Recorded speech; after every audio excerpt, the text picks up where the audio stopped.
All right. So I put together a video for podcast sponsors and potential podcast sponsors for devchat.tv. And when I was doing it, I mentioned some things about sponsorship ad reads that hosts do. And I realized that I needed to go into a little more depth. And so I'm just going to put together a real short video here and talk a little bit about it. I thought about putting together some slides, but I think I can just talk you through it. Okay. So here goes. So when people listen to podcasts, they're usually listening on autopilot, right? I mean, I know some people that for certain podcasts with certain podcast hosts that talk about certain things, they'll actually like sit down and take notes. But most people, they're listening to a podcast while they're in the car or while they're mowing the lawn or, doing other things where their mind isn't occupied, but their hands are, right? And so they just kind of cruise through the podcast, right? And people have gotten pretty used to ads in podcasts, which means that generally what happens is that they'll just kind of sit through it and, halfway listen to it. And that's pretty much it. So you have to do something a little bit different with the podcasts or with the podcast ads in order to get people's attention, right? Because they're listening for the content, right? So they'll pay attention to that. But when the ad comes on, a lot of people I know really kind of tune it out. And so if you're looking for a way to get people to not tune it out, right, to get them to step up a little bit and actually, make things work, then what you're going to wind up doing is you need something that's going to grab their attention, right? And so a lot of people call this a headline or a hook.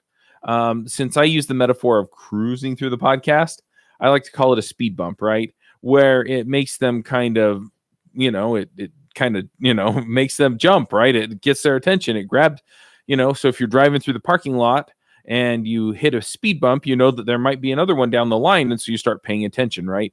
In this case, what you're doing is you're getting their attention and you're saying, hey, there's something that you need to pay attention to. So for one example, I got an email from one of my sponsors and they said, hey, here's a script for the podcast that we want to do. And essentially what it was this episode is sponsored by Company X. And Company X will solve problem Y. And it does it with features A, B, and C. If you need problem Y solved, then go check out Company X at companyx.com. And that message is just not engaging. It doesn't grab their attention.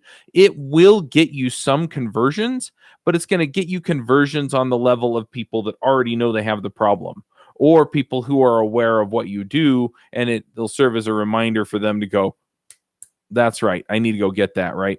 So you need something that's going to get their attention a little bit better. So what you do is instead, so this company, what they do is they do application performance monitoring, right?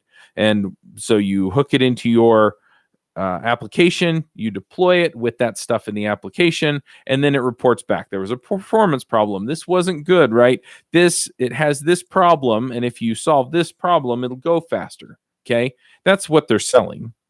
So what do you do to get their attention? Well, the headline that I gave them was, your application is slow and you probably don't even know it, right? Your podcast, not your podcast listeners, your users are not getting a response fast enough, and they're leaving and they're going to Twitter, and when they come back, they don't even know what they were doing. Okay? You're losing people. And so that's the story I told afterward, right? So the headline was, your application's slow and you probably don't even know it.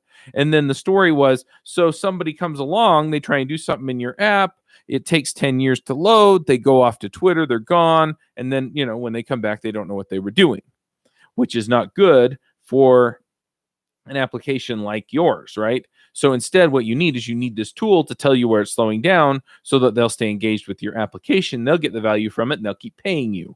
Okay. So now go check them out, because now you want to know how to, keep these people engaged. Go check them out at companyx.com, right? So that's how you sell it, right? And it has that kind of 3-layer structure where you have the speed bump, the story, and then the sale. And when you do that in the ad, and our ads are 45 seconds, right? So you can kind of imagine that that's really, I basically gave you the ad that I gave to them.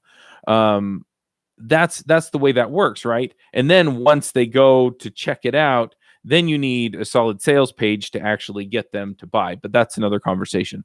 So anyway, overall, I'm just going to reiterate. You want the speed bump, you want the story, and then you want the sale. Okay. And the story could be something else, right? One of the other podcasts that I listen to, they sell supplements for dog food, right? I mean, because they're more generic. It's a political podcast. But they're selling this, right? And so it's like, my dog wouldn't eat. And you're right. And you're going, why are you telling me this, right? My dog wouldn't eat. So we started putting this stuff on their food. And now sometimes the host is actually going, I can't even say the word food or eat because he's going to perk up, right?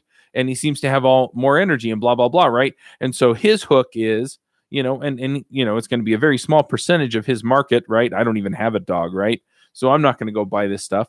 But there's a very small percentage of his market that's going to go, my dog won't eat either. Or, I want my dog to be healthier, right? And so they hear the speed bump, the story, and then the sale, right? Where it's go check it out at blah, blah, blah.com. And so you're going to get that.